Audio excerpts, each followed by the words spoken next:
भगवान सर्वं गुदाकेश सर्वभूताशस्थित अहमादिश्च मध्यम च भूतानामन्ते च।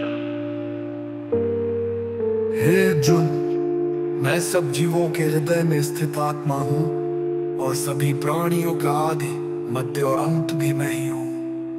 भगवान का अद्वितीय स्वरूप कालोऽस्मि लोकक्षयकृत् प्रवृद्धो लोकान् संहर्तुमिह प्रवृत्त ऋतेऽपि त्वां न भविष्यन्ति सर्वे येव स्थिताः प्रत्यनीकेषु योधा अर्थनीकेषु योधा। मैं काल हूँ जो इन लोगों का नाश करने के लिए आया हूँ। तेरी युद्ध किए बिना भी ये सब योद्धा मारे जाएंगे।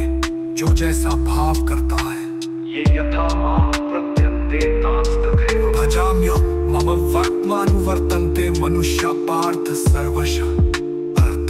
जो जैसे मेरी शरण में आता है मैं वैसे ही उसका अनुग्रह करता हूँ। सभी मनुष्य मेरे ही मार्ग का अनुसरण करते हैं। ज्ञानी की महिमा तेषां ज्ञानी नित्ययुक्त एक भक्तिर्विशिष्यते प्रियो हि ज्ञानिनोऽध्यर्थः स च मम प्रियः।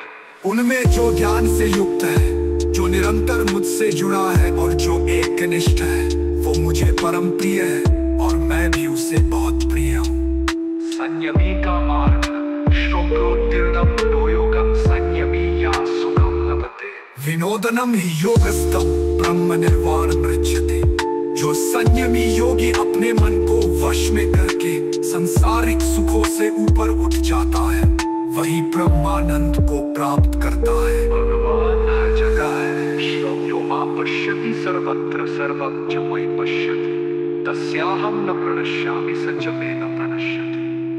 और वो भी मेरे लिए कभी अदृश्य नहीं होता। मनुष्य की प्रकृति श्लोक सदृशं चेष्टते स्वस्या प्रकृते ज्ञानवान भी प्रकृतिं यान्ति भूतानि निग्रहा किं करिष्यति अर्थरिष्यति। ज्ञानी व्यक्ति भी अपनी स्वाभाविक प्रकृति के अनुसार ही कार्य करता है। सभी जीव प्रकृति का ही अनुसरण करते हैं। तमन से क्या लाभ। योगी कौन है? श्लोक योगिनां पि सर्वेषां मद्गतेनान्तरात्मना श्रद्धावान भजते यो मां समे युक्ततमो मतः। सभी योगियों में वह योगी सबसे श्रेष्ठ है जो श्रद्धा के साथ मुझसे जुड़ा रहता है और मुझ में लीन होकर मेरी भक्ति करता है। ज्ञान से बड़ी कोई शुद्धि नहीं। नाहि ज्ञानेन सदृशं पवित्रमिह विद्यते तत्स्वयं योग संसिद्धा कालेनात्मनि विन्दते।